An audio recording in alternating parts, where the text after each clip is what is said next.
when I look at YouTube, and this goes back to the curation part. Um, how I was talking about, the YouTube homepage is just a collection of videos, and you have to scroll through them and select. Are you surprised that the same model has, if I'm not wrong, I think since the day they launched YouTube, it's just consistently for the past 15 or odd years, it's consistently remained the same. Like, I mean, they've obviously integrated more machine learning in the way they've made changes to the way they recommend content, and maybe obviously Hmm. some UI stuff has obviously been, there's definitely been a lot of changes, and YouTube Studio, etc. A lot of changes, Yeah, but essentially the web page of delivering content has stayed exactly the same. yeah. Are you surprised by it, or do you think not a big deal? I think you're only surprised by it if you generally buy into the rhetoric that Silicon Valley and tech companies are incredibly innovative. They're not. I mean, think about the changes on Facebook. Doesn't Facebook look ancient at this point in time? Like it really has not changed in fundamental ways in so long.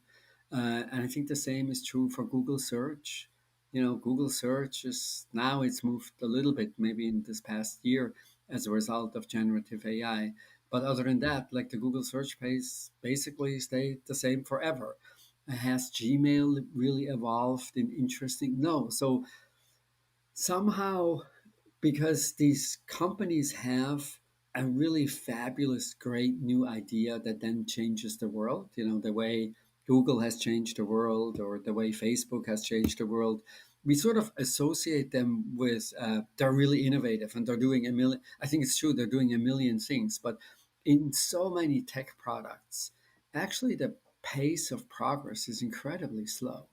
Like these products, they just like what you said for YouTube. I think it's true for so many other tech products, where these products, they work well, they're incredibly profitable, and as a result the companies basically don't touch them. And that's, I think, the story of YouTube, right? It's gotten to be so dominant in long form video. You'd be hard pressed to find another site that can rival it. And as a result, what are your incentives to change a winning game? Not all that big, and as a result, we get very little innovation.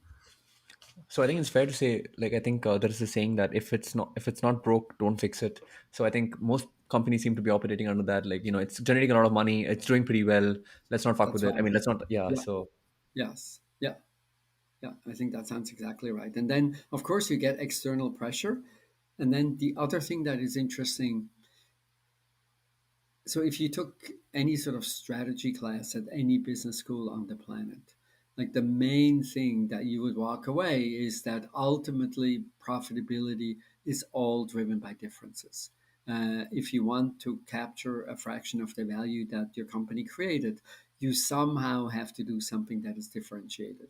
And the second thing that's really interesting about tech is that in tech, everybody imitates everyone else. So, look at what happens to Instagram when TikTok comes along. Look at what happens to YouTube when TikTok comes along. It's this fast emulation of whatever seems to be the new thing, maybe recognizing that the ability that the following new thing comes from inside the company is not that those chances are not that big.